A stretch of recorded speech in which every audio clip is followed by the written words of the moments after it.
Welcome to Seltzer Squad, the podcast about staying sober in the city, with your hosts, Kate Sander and Jess Valentine.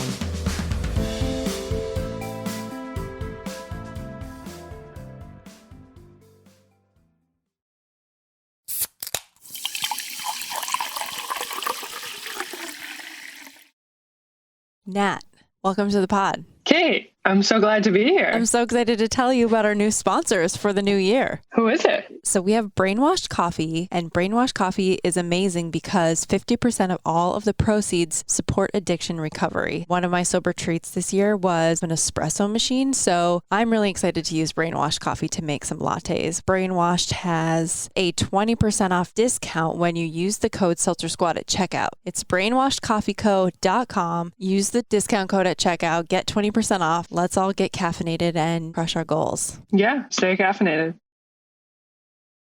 Jess, what do people do if they want more Seltzer Squad? Oh, well, it's pretty easy. All they have to do is become a Patreon. Patreon? A patron? A Patronus? A patron on our Patreon. If you want to be a Princess FOMO, you'll get early access to our episodes every Wednesday instead of Friday. If you want to subscribe to our middle tier, Former Hot Mess, you will receive the bonus monthly audio episode and early access to episodes. And if you indeed are the slickest bitch around, you will get early access, monthly bonus episodes, and you will be able to see all of our episodes now in video format. This is truly a labor of love, and we want to keep it going. So help support us at patreon.com/Seltzer Squad. Hi, Jess. Hi, Kate. What are we How are doing you? today? I'm good. Oh, I think we're going to just do everyone's favorite segment. We're Hot gonna Mess dig into the Hoedown. archives. I think we should. How come we never called it Hot Mess Express? Should we change it? I like it. Change it? I don't know. I feel like it's a thing now. Hot Mess Hoedown, man. Yeah. I mean, I think it's because originally it was like us being like, dare I say, slutty and dumb. At least for me personally. I will go ahead and say I was never a slut. True. I've never even had like a one night stand. But anyway, I will say that apparently I was talking about my and not good, because it just ends up being a 5-year-long toxic relationship. So yeah, no, not good. You have a hot mess. Slow down. Yes, seriously. Okay. I mentioned my pussy last time. I will not do that this time. Everyone's like, oh my God, it was so funny. I'm like, oh, I don't remember that. I was crying re-listening to that one. That one was good. Yeah, I listened to some of it, and then I was like, as always, I was like doing something. So I also, if I listen to our podcast, which I don't really do all the time, but sometimes you want to like make sure, like, what did I say again? I like to do it when I'm by myself, like, and I feel like I'm never alone anymore. So I was listening to our podcast today for a second earlier to see what we were talking about on our last catch-up episode, and Cameron comes and she's like, what are you listening to? I'm like, no, I wasn't listening to myself. like, turning my phone off as quick as I can. Anywho, okay. Do you want to start? You want me to start? I don't care. You go first. Okay, this one's a little long. Okay. One weekend, I went to hang out with a couple of girls that I wasn't super close with, but thought it would be fun to have a girls' night. We started taking shots, and somehow I got a whole bottle of Captain Morgan and drank way more than I should have. After a few hours, I apparently texted my boyfriend and asked him if he would come pick me up. After texting him, I thought it would be a good time to take a bath. Remember, I barely know the girl that rented the apartment, and I was now butt-ass naked in her bathtub. My boyfriend had made it to the apartment complex to pick me up, and I don't even remember texting him, so of course I don't have my phone close by. He tried calling and texting so many times, and eventually had to look up one of the girls he knew was on Facebook. And she was able to tell him which apartment we were in. He came up to find me in the bathtub with about 3 inches of water on the bathroom floor. He got me out of the bath, and after struggling to get my leggings on my soaking wet body, oh yeah, that's hard. I was finally dressed. So hard. I tried to walk and fell backwards back into the water with all my clothes on, as well as taking the shower curtain down with me. This is like a scene out of like a comedy. He walked me out past the girls who probably thought I was just going to the bathroom. While I'm dripping water all over the place, and the bathroom is now basically flooded. We got to the car, and he said, why would you get in the bathtub? Which obviously made me start crying. My drunk ass just wanted a bath. Haha. I cried for 5 hours, eventually cried myself to sleep. And when I woke up, my eyes were so puffy, I could barely open them. And I had the worst hangover ever. I'm surprised he didn't leave me then. But 3 years later, we're engaged. And I only cringe a little bit now thinking about this time. I just admire the Wow. audacity to just take a bath.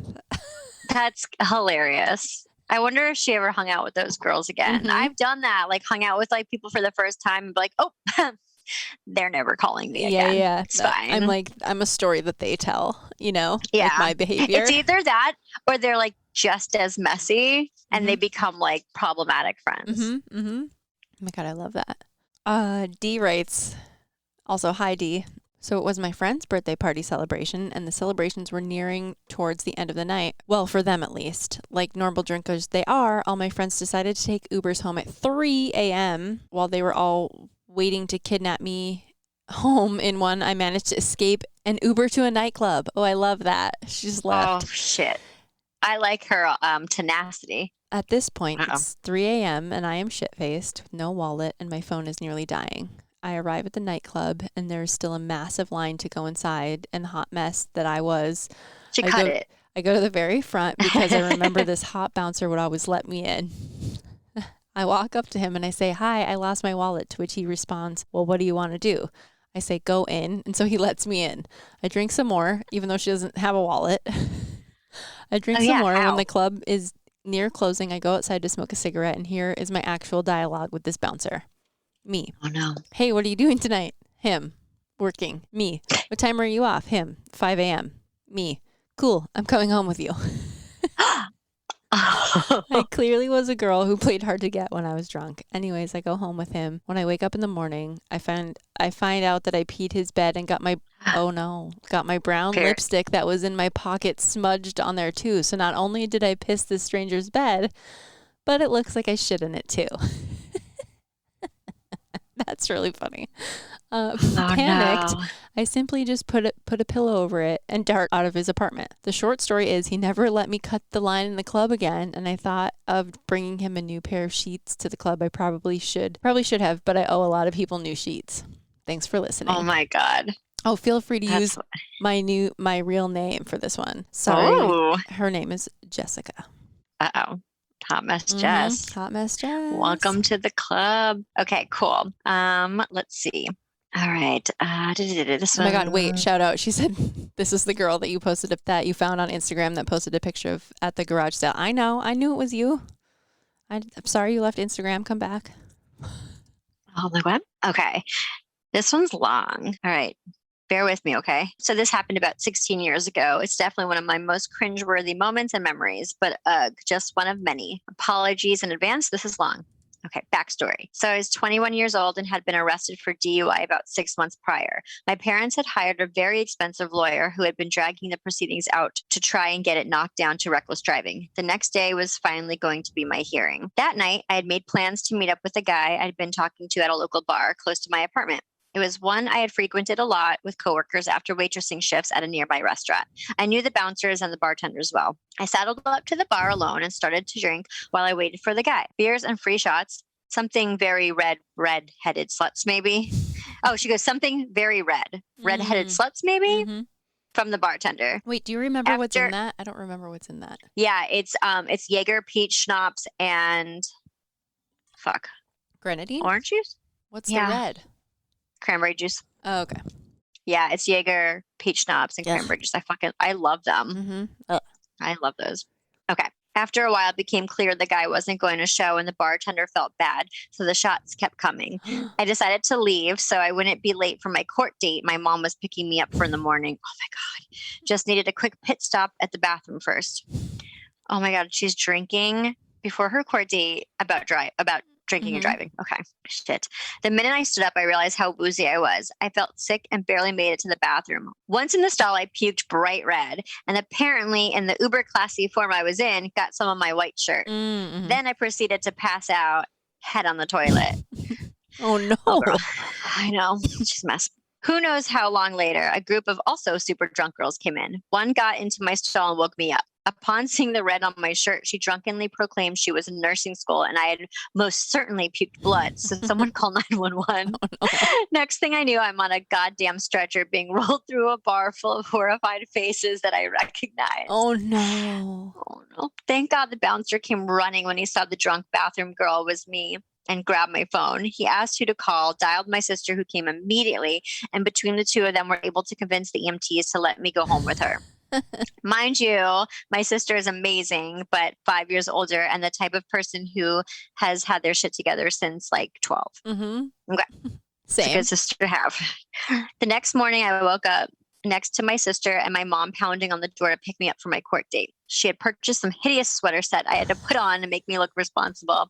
Sweet young girl who was just, I cannot read today. It was supposed to make her look like a responsible, sweet young girl who just made one mistake. Uh-huh. I imagine it was akin to putting lipstick on a pig. Fooled no one.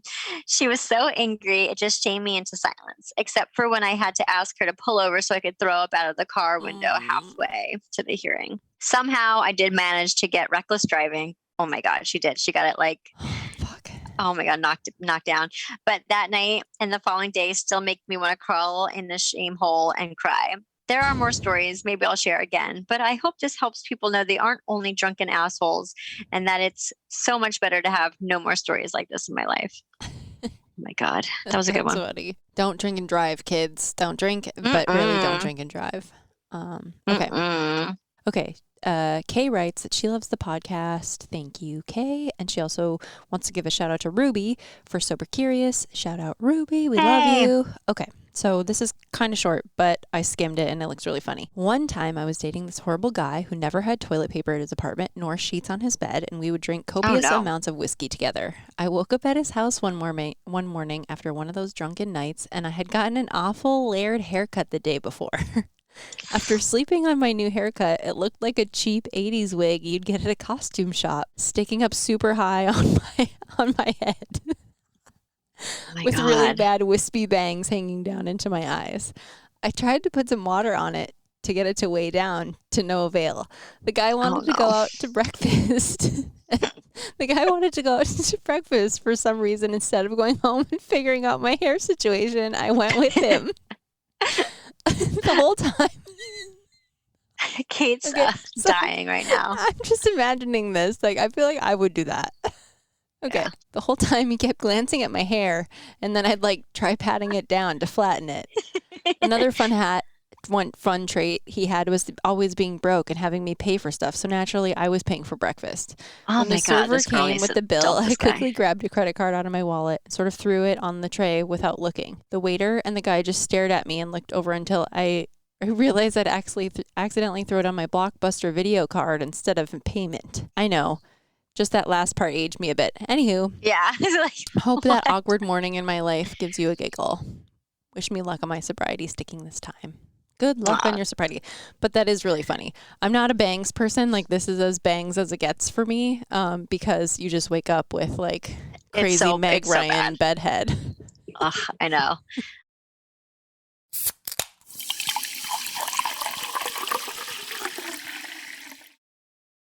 Hey, Kate, what is the #1 sober tool that we always recommend? Therapy. And we have recently partnered with BetterHelp. Do you want to tell everyone what that's about? So BetterHelp is an online mental health platform. Basically what it is, it's an app that you get access to therapists. So you take their short quiz, they match you with somebody in your area, and it's affordable private counseling for individuals and couples anytime, anywhere.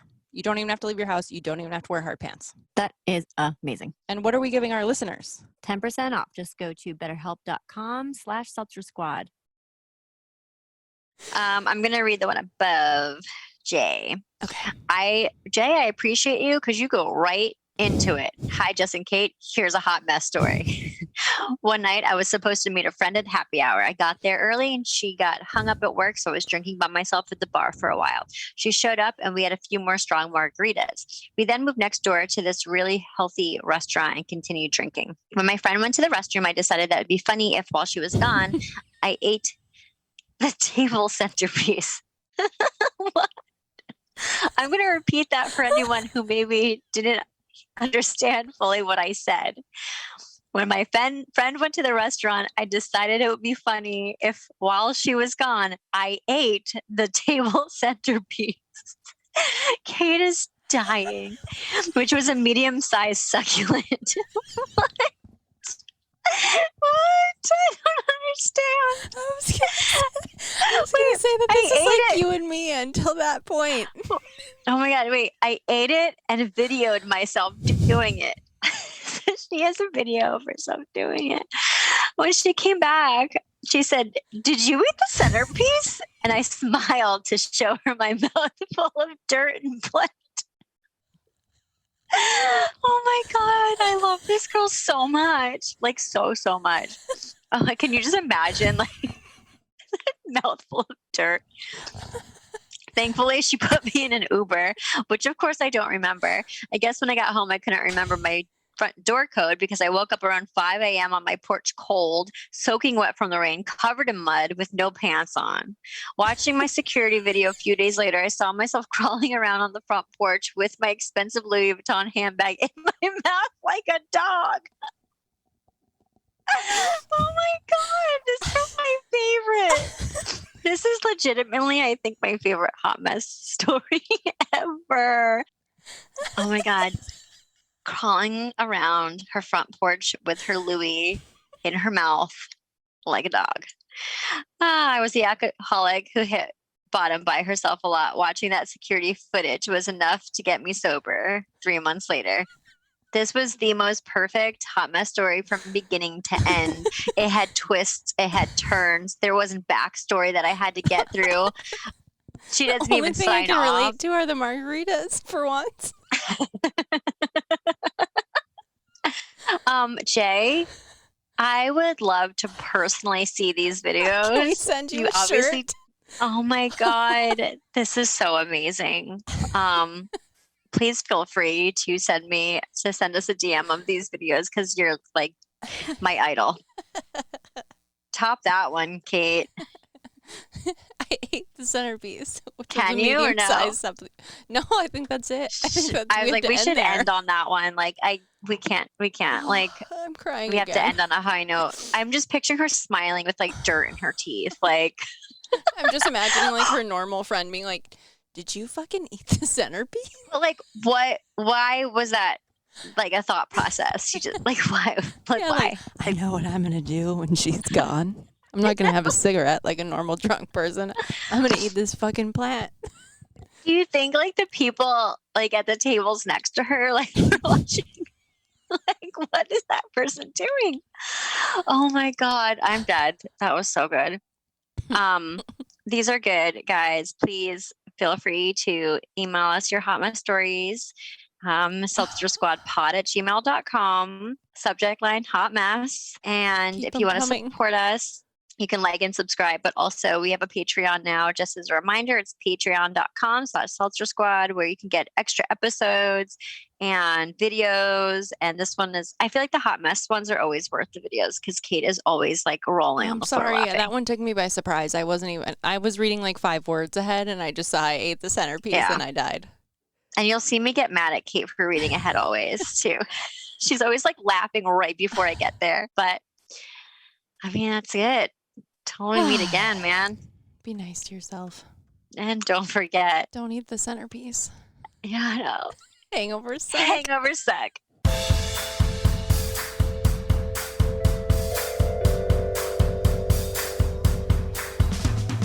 Thanks for listening. Don't forget to rate, review, and subscribe to this podcast. Every review helps other listeners find us. Music by Dead Go West. Art by Kate Sander. For show notes and resources, check out seltzersquad.com.